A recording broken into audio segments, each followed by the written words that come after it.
जय माँ काली मित्रों, आपका हमारे चैनल माँ काली माँ दुर्गा शक्ति संवाद में स्वागत है।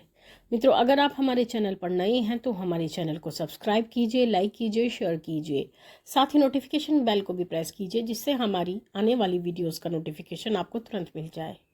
मित्रों, आज का जो विषय बहुत ही महत्वपूर्ण है और एक आपको ज्ञान देने वाला है, आपको नई राह दिखाने वाला है, आपको वास्तविकता दिखाने वाला है। जिस भंवर में आप फंसे हो उस भंवर से आपको बाहर निकालने वाला है। क्योंकि हर कोई व्यक्ति आज के समय में यह दावा करता है कि मैं भगवान को मानता हूँ, भगवान मेरी सुनते हैं, भगवान मेरे कहे अनुसार कार्य करते हैं और मैं भगवान का सच्चा भक्त हूँ। आज के समय में एक भक्त दूसरे भक्त को देख करके भी ईर्ष्या की भावना लाता है, उसे ईर्ष्या होती है। अगर दो भक्त एक जैसे हैं, मान लीजिए दो व्यक्ति हैं, दोनों मंदिर जाते हैं, पूजा पाठ करते हैं, तो एक व्यक्ति दूसरे व्यक्ति से ईर्ष्या करने लगता है। वो ये भावना रखता है कि ये कौन सा बड़ा भक्त है, इससे बड़ा भक्त तो मैं हूँ, मैं जल्दी उठ जाता हूँ, इससे पहले मंदिर चला जाता हूँ, इससे ज़्यादा पूजा करता हूँ, इससे ज़्यादा दान करता हूँ, तो भगवान मेरी सुनेंगे, इसकी थोड़ी सुनेंगे। तो ऐसे भ्रम में, ऐसे माया जाल में बहुत लोग फंसे हुए हैं। लेकिन वास्तविकता क्या है? ईश्वर का जो तराजू होता है, उस तराजू का जो बैलेंस होता है वो बहुत अलग होता है। हमारे इस सांसारिक तराजू से बिल्कुल अलग तराजू ईश्वर लेके बैठते हैं और वो किसको पुण्य की श्रेणी में रखते हैं, किसको पाप की श्रेणी में रखते हैं, आपको इसका ज्ञान नहीं। आप बस एक आइडिया लगा सकते हैं, आप एक अंदाज़ा लगा सकते हैं। वेदों में जो लिखा है, जो शास्त्रों में लिखा है, वो ईश्वर की वाणी है, वो सत्य नहीं होती। लेकिन ईश्वर तो ईश्वर है। ईश्वर कब क्या सोच ले कोई नहीं जान सकता। उनका पार पाने के लिए बड़े बड़े संत महात्मा भी हार मान गए। तो ऐसी परिस्थिति में एक सच्चे भक्त की पहचान होती है। कौन है वो सच्चा भक्त? जो ईश्वर की नज़र में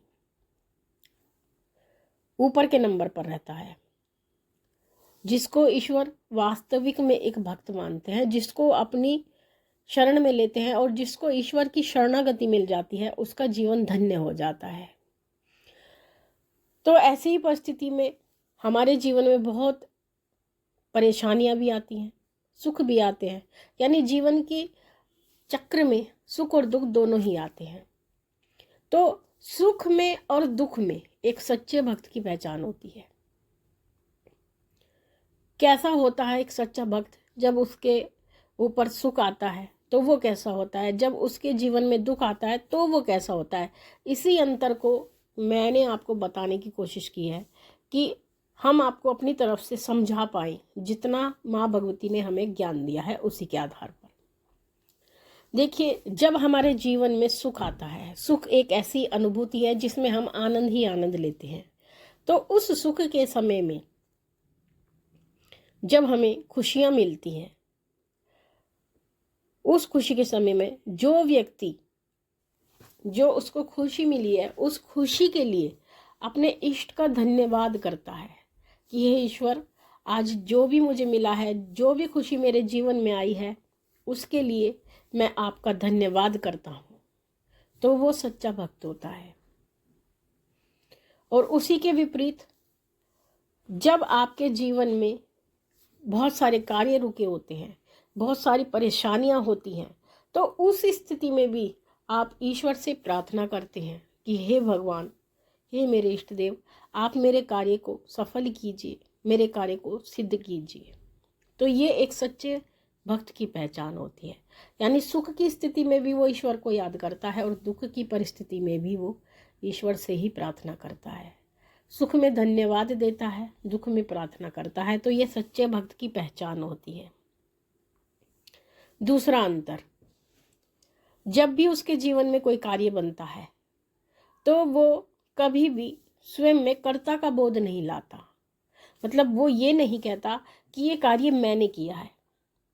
वो हमेशा कर्ता ईश्वर को बनाता है कि ईश्वर, हे भगवान, आप ही करने वाले हो और आपके द्वारा ही ये कार्य संपन्न हुआ है, अन्यथा मेरे वश में तो कुछ भी नहीं था। तो ये एक सच्चे भक्त की पहचान होती है। उसी के विपरीत, जब हमारे जीवन में दुख आता है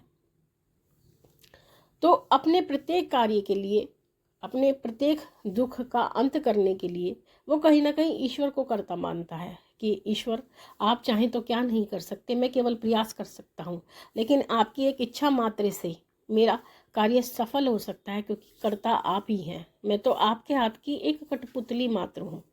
तो दुख की परिस्थिति में भी वो ईश्वर को ही कर्ता मानता है और सुख की परिस्थिति में भी वो ईश्वर को ही कर्ता मानता है। अगला अंतर, कोई भी कार्य हो जाने पर, किसी भी प्रकार का कार्य हो जाने पर, किसी भी प्रकार की खुशी मिलने पर उसका श्रेय वो कभी खुद को नहीं देगा। एक सच्चा भक्त किसी भी कार्य के होने का श्रेय हमेशा ईश्वर को देता है कि ईश्वर ने किया है, जो किया है, मैं कुछ नहीं कर सकता। उसी के विपरीत जब उसके जीवन में दुख आता है तो दुख के समय वो भगवान को दोषी न ठहरा करके खुद को दोषी मानता है कि ये मेरे प्रारब्ध कर्म है, अगर मेरे जीवन में दुख आया है, भगवान मेरे साथ ऐसा कभी नहीं कर सकते। तो ये एक सच्चे भक्त की पहचान होती है। चौथा अंतर,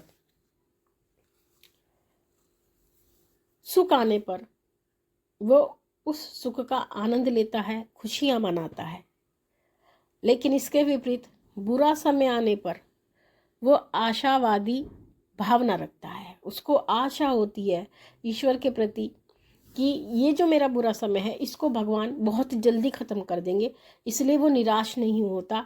उसके अंदर एक आशा की किरण जगी रहती है, जिसके माध्यम से ईश्वर उसके बुरे समय को बहुत जल्दी ख़त्म करते हैं।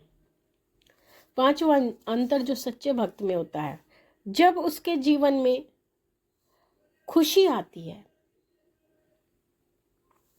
तो उस खुशी में भी वो भगवान को अपना सहभागी बनाता है। यानी उसके जीवन में जब भी अच्छा समय आता है तो उस समय पर भी वो भगवान को सहभागी बनाता है, प्रत्येक कार्य में ईश्वर को आगे रखता है, उनके लिए भी बहुत कुछ करना चाहता है, बहुत कुछ करता है। तो खुशी में वो भगवान को नहीं भूलता। बहुत से लोग ऐसे होते हैं कि उनके जीवन में जब कोई खुशी आती है, अच्छे पल आते हैं, तो वो ईश्वर को भूल जाते हैं। वो भूल जाते हैं किसके कारण से आज हमें ये खुशी मिली है। लेकिन सच्चा भक्त खुशी में कभी भी ईश्वर को नहीं भूलता, हमेशा उनके लिए उनको आगे रखता है और जितना उसका सामर्थ्य होता है उनके लिए कुछ ना कुछ करता है।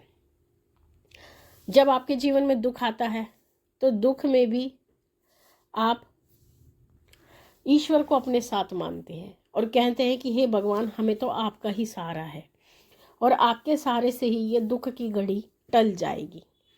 तो वो दोनों ही परिस्थिति में ईश्वर की उपस्थिति का अनुभव करता है।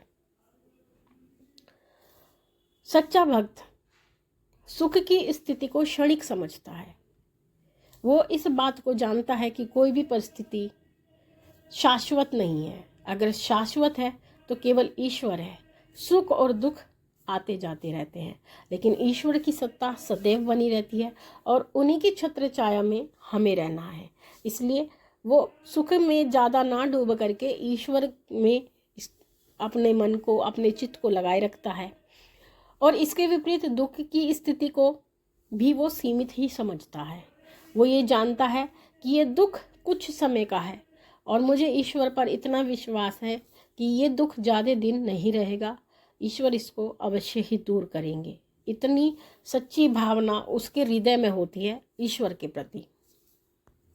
और सातवां महत्वपूर्ण अंतर, जब हमारे जीवन में धन आता है, संपदा आती है, तो उस समय पर बहुत लोगों के मन में ये भावना आती है कि अहम ब्रह्मास्मि, अर्थात मैं ही ब्रह्म हूँ, मैं ही करने वाला हूँ और कोई अन्य नहीं है।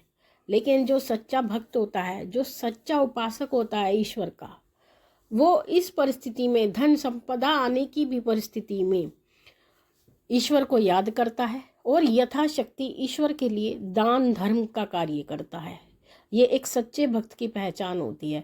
अन्यथा बुरे कर्मों में तो बहुत लोग हैं जो आज पैसे को खर्च करते हैं। अच्छे कर्मों में कोई कोई विरला व्यक्ति है जो अपनी धन संपदा को लगाता है। तो ये भी एक सच्चे भक्त की पहचान होती है कि वो सुख की परिस्थिति में भी ईश्वर के लिए हमेशा विचार करता है। और इसके विपरीत जब उसके जीवन में दुख होता है तो दुख की परिस्थिति में भी वो, चाहे उसके पास कितना भी कम हो, चाहे उसके पास रूखा सूखा ही क्यों ना हो, उस रूखे सूखे में से भी वो ईश्वर के लिए कुछ न कुछ अंश अवश्य ही निकालता है। यानी वो पुण्य कर्म करना नहीं छोड़ता है, अपने एक निवाले में से भी छोटा टुकड़ा तोड़ करके वो पक्षियों के लिए भी रखता है, गाय के लिए भी रखता है, ईश्वर के लिए भोग भी रखता है। तो ये उसके समर्पण की भावना होती है। और अगर भगवान किसी पर प्रसन्न होते हैं तो इसी भावना के कारण, क्योंकि समर्पण से बड़ी भावना इस संसार में कोई हो ही नहीं सकती। और इसी एक भावना के ऊपर ईश्वर को अपने लोक से नीचे आना पड़ता है अपने भक्त के लिए। और यही भक्त की महिमा है और यही भगवान की महिमा है। इसलिए भक्त की महिमा का भी वर्णन नहीं किया जा सकता और भगवान की महिमा का भी वर्णन नहीं किया जा सकता, क्योंकि उनकी महिमा अपरंपार है। तो मित्रों, ये थे अंतर जो हमने आपको समझाने की कोशिश की है। आशा करते हैं आपको जानकारी अच्छी लगी होगी। माँ भगवती से यही प्रार्थना करते हैं कि वो आपके भंडारे भरती रहे, आपकी सभी मनोकामनाओं को पूर्ण करती रहे, आप पे अपना पूर्ण आशीर्वाद बना के रखे। आपसे फिर मिलेंगे अपनी अगली वीडियो में। तब तक के लिए जय महाकाली, जय महाकाल।